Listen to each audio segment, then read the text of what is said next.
అనంతనాగ్ జిల్లా జమ్మూ కాశ్మీర్లో ఉంది కదా. ఇక్కడ మళ్ళీ ఉగ్రవాదులు అయితే రెచ్చిపోయారు. ఉగ్రవాదులు పెట్రోలింగ్ చేస్తున్నటువంటి పోలీసుల మీద కాల్పులు జరిపారు. అందులో ఉన్నటువంటి హెడ్ కానిస్టేబుల్ ఆషిక్ హుస్సేన్ అయితే తీవ్రంగా గాయపడి ఆసుపత్రిలో చికిత్స పొందుతూ ఆయన అయితే ఇప్పుడు మరణించారు. వెంటనే మన ఆర్మీ రంగంలోకి దిగింది. మొత్తం ఒక్కొక్కడిని ఇప్పుడు అక్కడ ఏరి పారేసేటటువంటి ప్రక్రియ అయితే మొదలుపెట్టింది. ఆల్రెడీ అక్కడ మొత్తం జమ్మూ కాశ్మీర్ అన్ని ప్రాంతాల్లో కూడా ఆర్మీ రెక్కీ నిర్వహిస్తుంది, ఒక్కొక్కటి తాట తీస్తుంది. ఈ నేపథ్యంలోనే వాళ్ళు ఎటు వెళ్లాలో అర్థం కాక ఈ పెట్రోలింగ్ నిర్వహిస్తున్నటువంటి పోలీసుల మీద కాల్పులు జరిపారు. ఇప్పుడు ఆ కాల్పులు జరిపినటువంటి ఇద్దరిని కూడా రెక్కీ నిర్వహించి ఒక్కొక్కటి తాట తీసేయడానికైతే ఆర్మీ మళ్ళీ వీళ్ళని వెంటాడడానికి అయితే వెళ్ళింది. ఎందుకంటే ఇంతకు ముందే పహల్గాం దాడి జరిగిన తర్వాత నుంచి గత సంవత్సర కాలం నుంచి కూడా జమ్మూ కాశ్మీర్లో ఎక్కడ ఏ ప్రాంతాన్ని విడిచిపెట్టడం లేదు. మొత్తం అన్నిటి దగ్గర కూడా ఆర్మీ రెక్కీ నిర్వహిస్తూనే ఉంది. అసలు వాళ్ళు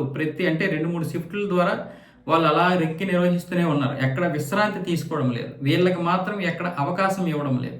వీళ్ళు చివరికి అటువైపు వెళ్ళిపోదాం అంటే పీఓకే వైపు వెళ్ళిపోదాం, లేదంటే ఇటు పాకిస్తాన్ వైపు వెళ్ళిపోదాం అన్నా కూడా వాళ్ళకి అవకాశం లేకుండా చేస్తుంది మన ఆర్మీ. ఆ విధంగా సంవత్సర కాలం నుంచి ఎక్కడా కూడా ఒక చిన్న ఇంచు కూడా గ్యాప్ లేకుండా రెక్కీ నిర్వహించడం, ఎక్కడికక్కడ కట్టుదిట్టమైనటువంటి ఏర్పాట్లు చేయడం, ఎటు వెళ్ళలేక వీళ్ళేమొచ్చేసి ఈ విధంగా ఉగ్రదాడులు చేస్తున్నారు. అంటే పోలీసుల మీద కూడా కాల్పులు జరిపితే ఆర్మీ మీద ఒత్తిడి పెరుగుతుంది, ఆ విధంగానైనా సరే ఇబ్బంది పెడదామనే ఉద్దేశంతో పోలీసుల మీద కాల్పులు జరిపారు. ఈ మధ్య జమ్మూ కాశ్మీర్ పోలీసులు కూడా ఈ ఆర్మీకి చాలా వరకు బాగా సపోర్ట్ చేస్తున్నారు. అది కూడా వాళ్ళకి నచ్చడం లేదు.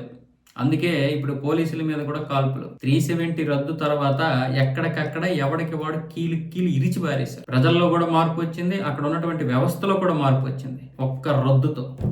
అదే ఒక 20-30 సంవత్సరాల క్రితం కాంగ్రెస్ దీన్ని రద్దు చేయగలిగితే ఈరోజు కశ్మీరీ మనకి ఒక స్విట్జర్లాండ్ కంటే అందంగా ఉండేది.